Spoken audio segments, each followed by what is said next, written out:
A labaran namu na yau za ku ji yadda wasu jami'an Najeriya suka yi nasara akan masu garkuwa da mutane. Rundunar 'yan sandan Najeriya reshen jihar Nasarawa ta sanar da nasarar kama wasu mutane 26 da ake zargi masu garkuwa da mutane ne da ke addabar zama mazauna jihar. Rundunar ta kuma ce jami'anta sun ceto 2 daga cikin mutane da aka yi garkuwa da su kwanan nan daga karamar hukumar Wamba da ke jihar a samamin da suka kai. Da yake gabatar da dukkan waɗanda ake zargi da aikata laifuka da aka kama da laifuka daban-daban a faɗin jihar.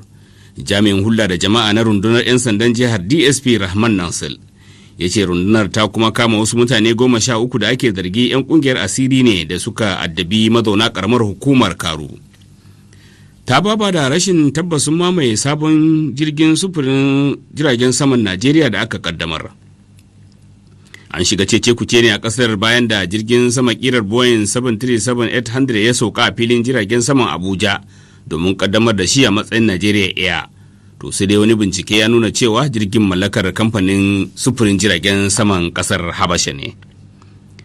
Amurka ta kakaba wa shugaban kungiyar sojin hayar Wagner na kasar Rasha da ke kasar Mali takunkumi, wanda ake amfani da shi wajen safarar makamai da ake taimakawa Moscow ɗin a farmakin da ta kai Ukraine. Baitulmalin Amurka ta ce Ivan Alexandrovich Maslov yana aiki ne kafada da jami'an ƙasar Mali wajen ƙarfafa Wagner a Mali da sauran ƙasashen Afirka.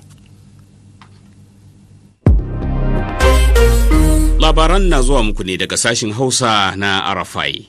Mayakan ƙungiyar Al-Shabaab sun kai farmaki kan sansanin sojin ƙasar Uganda da ke Somalia jiya Juma'a. Kawo yanzu dai ba a san ko an samu asarar rai ba a harin, wanda kungiyar da ke ikirarin jihadi mai alaka da alkaida ta dauki alhakin kaiwa. Shaidu suka ce mayakan sun yi amfani da wata mata makare da bama-bamai zuwa sansanin soji da ke Bola Marer, mai tazarar kilomita 120 kudu maso yammacin Mogadishu babban birnin kasar, lamarin da ya kai ga bata kashi na tsawon lokaci tsakanin su da jami'an tsaro. Shugaban Amurka Joe Biden ya ce zaman sassantawa da aka yi tsakanin 'yan Democrat da Republican na gab da kawo ƙarshen takun saƙa da aka samu kan matsalolin bashi, yayin da aka tsawaita wa'adin cikar zuwa ranar 5 ga watan Yuni. Da yake zantawa da manema labarai a fadar White House, shugaba Biden ya ce yana da kyakkyawan fata ganin cewa an cimma yarjejeniya da ɓangaren adawa cikin daren yau. An shiga takaddama ne a Amurka kan faɗaɗa damar karɓar ƙarin bashi da gwamnatin Biden take son yi, wanda aka ce in ba shi ba ma watakila a gaza biyan ma'aikata.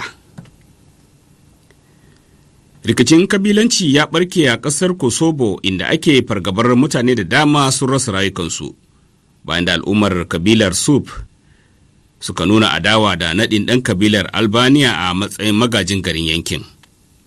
Kabilar Serb, wanda su ne marasa rinjaye, sun janye zuwa kada kuri'u a zaben watan Afrilu da ya gabata, abin da ya baiwa Albaniyawan damar zaben ɗan kabilar su, lamarin da a yanzu Serbiyanawan ke ganin cewa ba ta sau ba. Masu sauraro kada dai ku manta ku danna mana subscribe, kana kuma ku danna mana ƙararrawa domin samun shirye-shiryenmu da zarar mun dora.